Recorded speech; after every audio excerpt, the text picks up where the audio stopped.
run through the tape. In life, never give up, run through the tape. 24 minutes of basketball to the conference semifinals for either the Clippers or the Spurs, and Blake Griffin and the Clippers on top by a deuce, 57-55. Welcome to Studio J in Atlanta. Sprint halftime report, Ernie Johnson. Shaq is here. The Jet is here. Charles is not here, but Nate Robinson is here. And here's what we saw in the first half.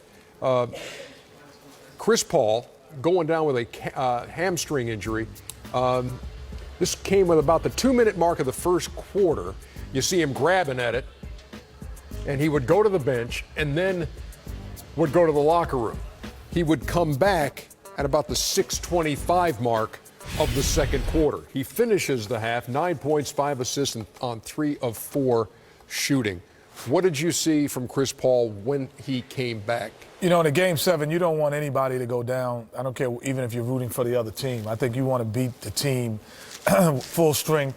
And, you know, instead of running the board, this is it. This is just one. Chris Paul is the highlight. And if he plays well, you know, this is going to determine the outcome of the game, his ability, because what he's done in the pick and roll situations, when he comes off the pick and roll, freeze it. What happens is San Antonio feels that they could switch this, and we talked about this in the pregame. And their inability to guard Chris Paul here as we let it go and have Tim Duncan guard him one-on-one is just too much. Kawhi Leonard recovers late and then frees it again. The one-legged step back with the kick with the right, that has been a shot as we let it go that's been going down for him in the top, the corners, and the side. That has been the difference when the Clippers have won. That shot right there from all areas of the floor on the pick and roll. So everything to me, Nate, is going to be dictated if he's healthy.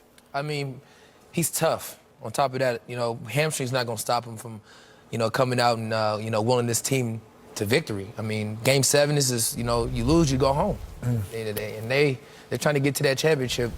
They're going to have to muster up and figure out, you know, something else. Where are you feeling it the most? Where does it hold you back the most? Offensive side, defensive side? Where are you at? Lateral movement? What's up? I mean, you know, your hamstrings, I mean, that's nothing to play with. I mean, I had a couple hamstring injuries when I played, and I mean, for me, I'm so explosive, and without it, I'm not myself. You know, but him, CP, you know, he's a floor general, so he really doesn't, you know, need to be so explosive because he has so many other guys on his team that, you know, can do that. What's the best way to exploit it, though, if you're San Antonio? Well, you put him in pick and roll. Yeah, you put him in the pick and roll, and you let Tony Parker do the same thing. And it's pretty much what San Antonio does anyway. And Patty Mills, you know, he's going to run around and find areas. He's going to spot up at the three-point line. So it's going to be the same. San Antonio's not going to change their offense. But the difference is he's able to recover and able to guard. Is he going to be able to do that? If I was Patty and them guys, I would pick him up full court and make him work the whole rest of the night. Blake Griffin's got 13. Jamal Crawford, who's going to get some shots up, obviously has got 12 in the first half.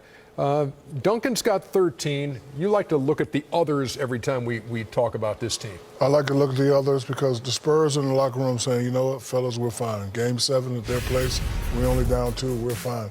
And we all know that the Spurs have superior ball movement right here. Tony Park could have took a shot, but he gave it to Danny Green. That's a better shot because, you know, Danny shoots well right there. Right here, Ginobili passing it. Diaw is probably one of the best passers on their team. He makes a quick decision. He doesn't even hold it half a second, Ernie. Before half a second, whatever that count is, I don't know. Get it to Patty Mills.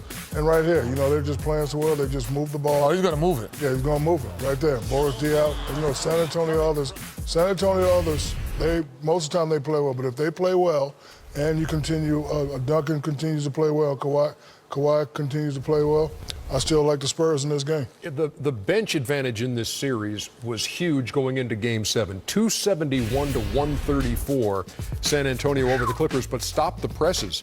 The Clippers with 16 bench points compared to 13 for the Spurs in this one in the first half. That's because of Jamal Crawford. I think last game they had, 13 as a team? It was like 48-15, yeah. It was like something crazy like that. When Jamal coming in having 12, I mean, I've been playing on Jamal's team since high school, and once he gets it going, watch out. There's no stopping, no turning him off. Watch out. 57-55, 2-point lead for the Clippers. Game 7 in the Western Conference first round. Back with more right after this. Welcome to the Sprint Halftime Report.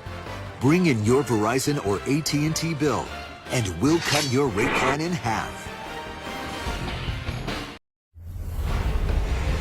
Sprint cut your bill in half-time highlights. No real highlights to show because we've already done the highlights, but how about Doc Rivers and his halftime speech to the Clips? You're going to miss shots. I'll yell at you. You're going to make a mistake. I'll yell at you. All right? But y'all got to forgive yourself first and move on. All right? Now, we did make too many game plan mistakes. And that's what we got to take away. We gifted them some buckets. All right? Last thing on offense, own your space. They're trying to get into your airspace. All right? Own your space. Okay? Doc Rivers and the Clippers with a 2-point lead at the half at Staples Center. We'll be back.